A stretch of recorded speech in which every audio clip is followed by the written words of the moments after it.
magpapacheck up tayo. Magpa-blood chem kayo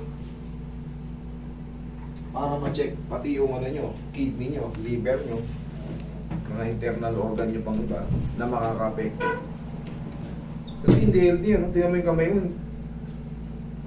Eh, sabi naman ng doktor kasi doon nung tinanong namin bakit namamaga nung tinanong namin namamaga dito. Ano daw, affected daw yung dito daw. Dito sa process. Connection daw dito. Yes, connected po. Kasi Tama po. connected to eh.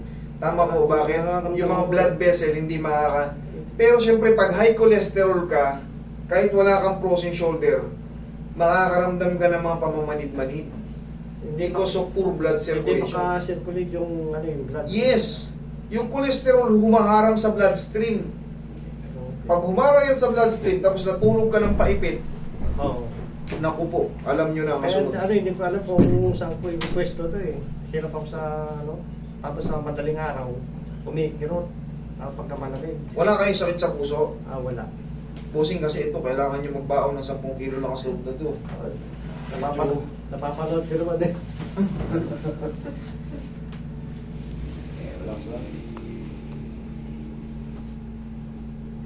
Kaya? Kaya. Very good. Pamiwang, kayang pamiwang? Yan, sige. Kaya ano, masakit dito talaga to. Sige. Is lang. Tiis lang muna. Sige, tigasan mo. Okay, thank you. Bukan natin.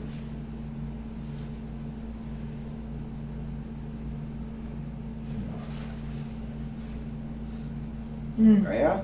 Sige. Okay. Sige, tama tapos ano. Kaya? Kaya. Very good. Hindi kang patagilid. Tayo sa palakak. Relax lang. Yeah, kabilang side. Pero relax lang. Yeah. Okay, dapa. Uy, dahan-dahanin mo na yung massage kay Sir. Medyo fragile si Sir. Medyo, ito nga rin namamanas to. O hindi. Ito, namamanas to. Dahil yun sa poor blood circulation. Kasi yun.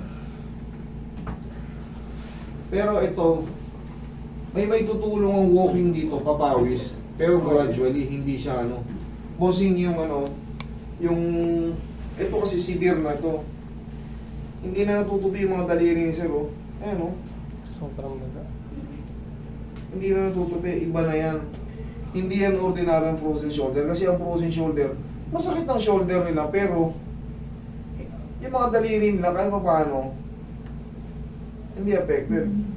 Ito kay Sir, tingnan mo, shiny siya, kumbaga. Oh, hindi matupi, oh. Kulang sa vitamin ng mga ano. Maaaring pinaka-the best na gagawin niya, Sir. Sa tulong ko, kailangan nyo pa ng tulong ng mga medicine. Walang improvement eh. Walang improvement. Tapos bossing itong sa kamay nyo, kailangan nyo pa itong i-rub-rub, ha? Yan, oh, kailangan nyo i-rub yan. Sige, rub. Yan lang araw-araw pagkagising, para lumambot siya. Kasi pagkagising ko, ginagano ko, tapos pahat ako sa misis ko. Ito nga to. Very good, okay lang yun. Huwag lang malakas. Tapos dito naman sa shoulder, kahit pa paano, luluwag to. Oo, yan. Luluwag. Tapos yung pain, kahit pa paano, pagka na-adjust kasi yan, kahit matabig ka na, hindi basta-basta nasasakit, iba na yung pakiramdam niya. Kahit diinan mo pa yan, subukan mong diinan. Yan ang magiging benefits yan, kahit pa paano bearable siya. Tapos, for the meantime, kailangan ko pa ng tulong nito ng mga doktor dito sa Pilipinas para masagot lahat ng mga problem na sa mga result. Every morning kasi ginagano ko yan eh. Ganyan sir. Ngayon hindi pa gano'ng i-improve pero yung pain lang na no, honestly yun lang. Pero for the meantime sir, may tulong yan pati sa balakang nyo, yung sclerotic lesion nyo doon. Kahit ngayon check mo yung balakang mo. Madali lang naman yun basta walang mga ano yung mga compression fracture, walang mga ano. Posing, ayan, may reset kita. Tapos, pa-check lang kung na tayo ha. Hindi pa ako yung ano, yung pinaka-final ano mo, ha? Eto, hindi pa ma-adjust to. Ayun na po, in-adjust ko yan, pero yun nga, yung pain lang wala. Hindi ko siya pwedeng piliting iangat. Bakit? Merong ano yan, maaring ma-rupture ko yung mga ano yan pag pinilit nating i-stretch. Gradually ang mangyayari yan. Gaganyan-ganyanin nyo yan. Yung tinuturo ko, Oo. para unti-unti siyang nai-stretch, hindi siya mapunit kaagad. Kasi unhealthy na yung ano eh. Tingin ko kasi kay sir, medyo may mga internal problem siya na pag pinilit kong i-stretch, maaaring yung mga soft tissue niya, magkaroon din ng sclerotic lesion or magkaroon ng lesion. So, hindi siya advisable na i-full stretch kagad. Gradually lang yung Kasi gana natin. every morning naggaganon ako, Tapos kailangan yung, ko yung, magpapawis. yung stretching ko yung pinaka-basic. Yun po, very good. Tama yun. Yung Tulungan nyo rin basic. ako ng ganun.